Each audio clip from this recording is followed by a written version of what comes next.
Hi everyone, my name is Peter Aguero. I'm the physical therapist at the Hemophilia and Thrombosis Treatment Center at UCSD. In today's video, I'm here to talk to you all about ergonomics while working in the house. You know, during this shelter in place, some of us might be working from home and others might be taking some time off, but regardless, most of us are spending more time at home than we normally do.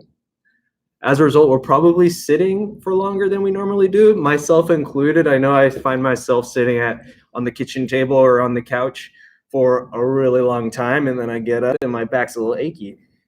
But even though sitting can be relieving for some of our weight-bearing joints, such as our ankles and knees, but after we've been on our feet all day, sitting can put a lot of stress on our lumbar spine, or what's also known as our lower back. Sitting can add a tremendous amount of pressure onto the back, into the back muscles, the spinal discs. In addition, slouch sitting like I'm doing now can overstretch the spinal ligaments and strain the spinal discs. You may have even noticed at home, if you're sitting for a while and you have an achy lower back towards the end of the day, or just feeling like you can't really get into a comfortable position no matter how hard you try. This may be a result of a couple things. One is how long you've been sitting, and two, how you're sitting, the quality of sitting.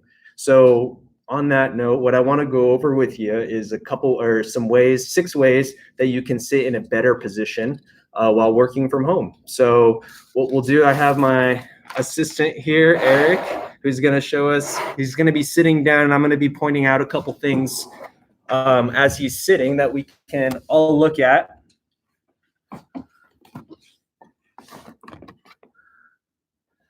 So the first thing we want to check out, if you guys have a desk chair, is the elbow. So if he's going to be sitting at a desk, we want to make sure that his elbows are in line with the plane of the table. So this chair that he's sitting on is a little too low for him for this table. So we would want to raise him up so that way his elbows are kind of resting right on the table there. If you don't have a desk chair at home and it can't be adjusted up or down, what you could do is you could add some pillows underneath your butt, and that kind of raises you up to the level of the desk. A second thing is we want to look at the thigh. The trick is we want to be able to easily fit our fingers underneath our thigh. So Eric, can you slip your fingers underneath your thigh? Good. Pretty easy to slip underneath. That means it's good pressure under there. Not too much, but not too little. You don't want your knees all the way up here, so that way it's just an open space, but you don't want your legs hanging off of the chair, so that way there's a lot of pressure in the back of your thigh. So just be conscious of that as well.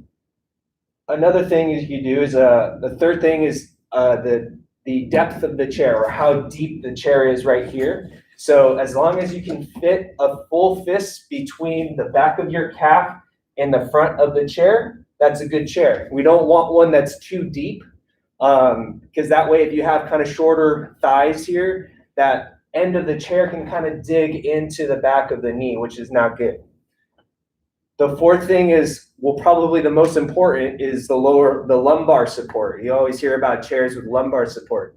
So every chair is going to be a little different, but if you have a nice desk chair, usually they have some adjustments on the side here that you can customize the curvature. But basically you want that space that's filled in your back, in the small of your back, how it kind of curves in a little bit. You want to fill that space up.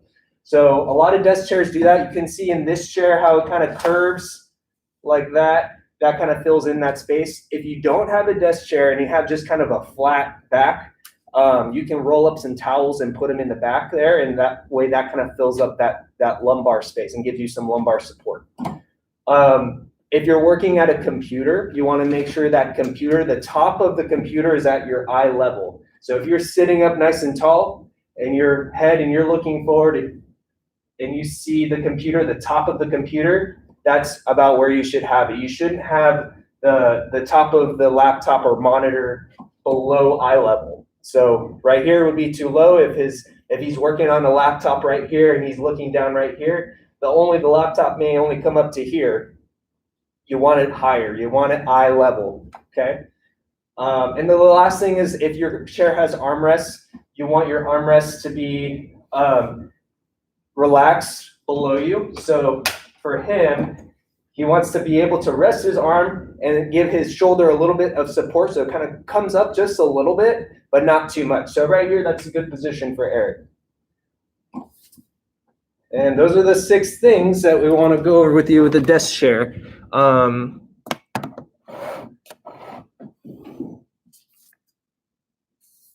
But like I said, I mean, a lot of people don't really have chairs at home, desk chairs at home. So you can use those strategies of like rolling up a towel, putting it behind your back to help you get that lumbar support, putting pillows underneath your bottom to raise you up to the level of the desk. Those are all great ways to kind of modify it. So we just went over how to sit, or good ways to sit, but overarching all of this is sitting is not so great for you in prolonged areas. It doesn't matter if you have like the most ergonomic adherent chair in the world, or if you're resting on the couch just watching TV and it's a super comfortable lazy boy. If you sit in one position for a long time, particularly more than 30 minutes, it's not good for you. It's not good for your back. The best thing that you can do is the phrase that I like to use is, the best position is the next position. The best position is the next position, meaning that what's going to relieve your back is not sitting in a better way, but after about 30 minutes, getting up and moving and working on. Earlier in the week, Dre, our athletic trainer, went over some exercises, a workout that you guys can do. I have a few exercises for you that you can do in the time that you're resting your back after sitting for 30 minutes. So 3 exercises. The first one is really easy. You can do them sitting down or standing up, preferably standing up. Is just grabbing your fingers, interlacing them, reaching forward, and reaching forward with that, doing 3 to 5 reps of that. And next one is bringing your hands behind your back and just kind of extending, opening up your shoulders and back, doing that 3 to 5 times. And then the last one is just real basic lumbar rotation, just rotating your chest and twisting your back really gently 3 to 5 times. So the recommendation for me is to get up every 30 minutes. Get up every 30 minutes, and it only has to be for 1 to 2 minutes. The reason why we want you to do it after 30 minutes is that allows our body to rehydrate our discs and fill them up with fluid again, and to relieve some of the stress and strain on the ligaments and muscles around the spine. So the 2 biggest takeaways today are, 1, pay attention to how you're sitting. So going back to all those ergonomic things that we talked about earlier. And the second thing is making sure that you get up every 30 minutes and do something. Walk around for a minute, do those basic stretches for a minute. Just do something, change your position. The best position is the next position.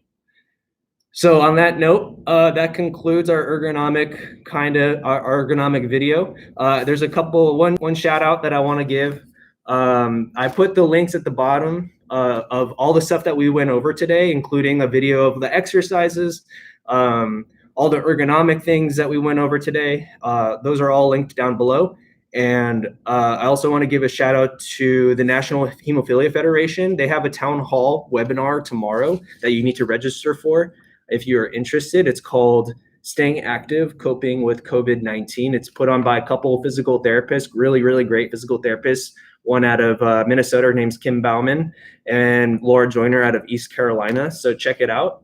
And if you have any questions, feel free to comment at the bottom of the video or find us on the Hemophilia UCSD page. And thanks, everyone. Stay safe.